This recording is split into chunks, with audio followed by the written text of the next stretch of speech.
Hey everybody, this class is dedicated to addressing new rules, or really clarification of RTP rules. You see, the RTP network is still fairly new, and like other networks, grows and adapts as the industry grows and evolves. In August of 2020, the RTP Business Committee approved changes to the RTP operating rules that enable domestic depository institutions as account holding customers of RTP participants or RTP participants themselves to send and receive RTP payments as senders and receivers. Of course, that is as long as they meet certain conditions and subject to warranties and a few other requirements. So what are these changes that make it possible for financial institutions to be able to also be senders and receivers? Because that's basically what this rule does. First, there is a change, I'd really call it an update, that's been made to the definitions of receiver and sender. The definition of receiver has been revised so that the definition recognizes that a receiving participant may be a receiver. And the definition of sender has been revised so that the definition recognizes that a sending participant may be a sender. Think of it like what we see in the ACH network. An ODFI can also be an originator, and an RDFI can also be the receiver of an entry. Back to RTP though. Under this change, the revised rule permits participants and non-participant depository institutions to use the RTP system to send and receive their own corporate payments, subject to a few restrictions. Well, of course, right?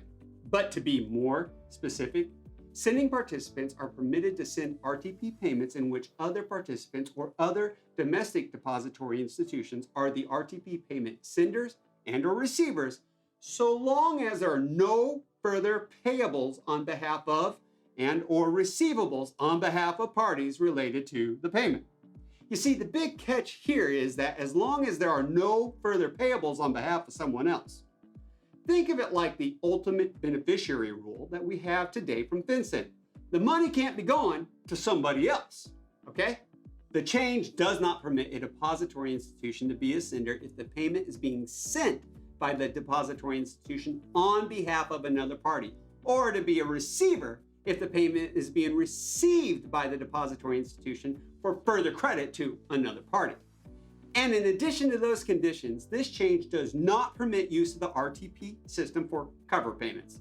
This means that a payment is not a cover payment and there is no further person on whose behalf the sender is sending and no further person or entity on whose behalf the receiver is receiving.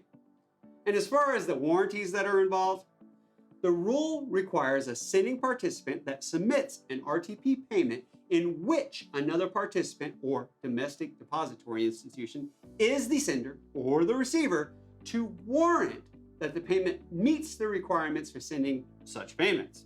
They are basically saying it is not on behalf of other parties and there are no cover payments, and according to the warranty, the sending participant will have measures in place that are reasonably designed to ensure compliance with those requirements. Truth is, there isn't much to this rule. It is simplified to this. A sending participant can also be a sender, and the receiving participant can also be the receiver. But they can't be receiving or sending on behalf of someone else.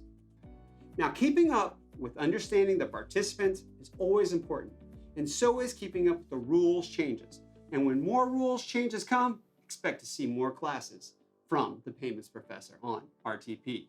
For now, class dismissed. Keeping up with RTP can be a challenge sometimes. And if you want to learn what you need to know about RTP to be able to succeed in your position, whether it be at a fintech, a financial institution, or a corporate, you can go to the Payments Professor website where we have courses dedicated to understanding and working with RTP.